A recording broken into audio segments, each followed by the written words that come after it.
आज शाम थम जाएगा लोकसभा चुनाव के 7वें और अंतिम चरण का चुनावी शोर। शाम 5 बजे तक ही चुनाव प्रचार कर सकेंगे सभी राजनीतिक दल।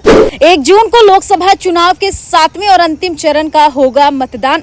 अंतिम चरण में 7 राज्यों की 57 सीटों पर होना है मतदान। दरअसल 19 अप्रैल से देश में 7 चरणों में शुरू हुई चुनाव की प्रक्रिया अब अंतिम चरण में पहुंच गई है। जी हां, 1 जून को 7वें और आखिरी चरण के लिए वोट डाले जाएंगे। आज शाम चुनाव प्रचार का जो शोर है वो कहीं न कहीं थम जाएगा। अंतिम चरण के लिए सभी दलों के दिग्गज नेता मैदान में हुंकार भरेंगे और जनता के बीच अपनी बात रखकर मतदाताओं को आकर्षित करेंगे। इस अंतिम चरण में 8 राज्यों की जो 57 सीटों पर वोटिंग होनी है, उनमें उत्तर प्रदेश की 13, पंजाब की 13, पश्चिम बंगाल की 9, बिहार की 8, उड़ीसा की 6, हिमाचल प्रदेश की 4, झारखंड की 3 और चंडीगढ़ की 1 सीट शामिल है। आपको बताते चले कि आज देश के प्रधानमंत्री नरेंद्र मोदी जी अपनी अंतिम जनसभा पंजाब के होशियारपुर में किए हैं, जहां उन्होंने विशाल फतेह रैली को सुबह 11 बजे के आसपास संबोधित किया।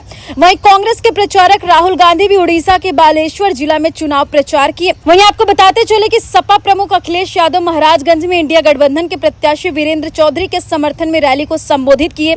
वहीं दिल्ली के सीएम अरविंद केजरीवाल भी पंजाब के दौरे पर और वह चुनाव प्रचार में हिस्सा ले रहे हैं। इस आखिरी चरण के लिए 904 उम्मीदवार मैदान में हैं और सबसे ज्यादा चर्चा प्रधानमंत्री नरेंद्र मोदी की वाराणसी लोकसभा सीट की है। पीएम मोदी यहां से तीसरी बार चुनाव लड़ रहे हैं। इसके अलावा मंडी से बीजेपी की कंगना रनौत और कांग्रेस के विक्रमादित्य सिंह है। गोरखपुर से बीजेपी ने रवि किशन और समाजवादी के काजल निषाद के बीच मुकाबला है। हमीरपुर से बीजेपी के अनुराग ठाकुर और कांग्रेस के सत्यपाल सिंह रायजादा मैदान में है। डायमंड हार्बर से टीएमसी के अभिषेक बनर्जी और बीजेपी के अभिजीत दास के बीच मुकाबला है। वहीं बीजेपी ने एनडीए के 400 पार का दावा किया है। बीजेपी कह रही है कि पीएम मोदी को तीसरी बार प्रधानमंत्री बनाया जाएगा। वहीं इंडिया गठबंधन ने भी दावा किया है कि इस बार जनता ने मन बना लिया है और सरकार इंडिया गठबंधन की बनेगी। हालांकि अब 4 तारीख को पता चलेगा कि कौन सत्ता में आएगा और किसकी सरकार बनेगी और किसके सर पर ताज सजेगा।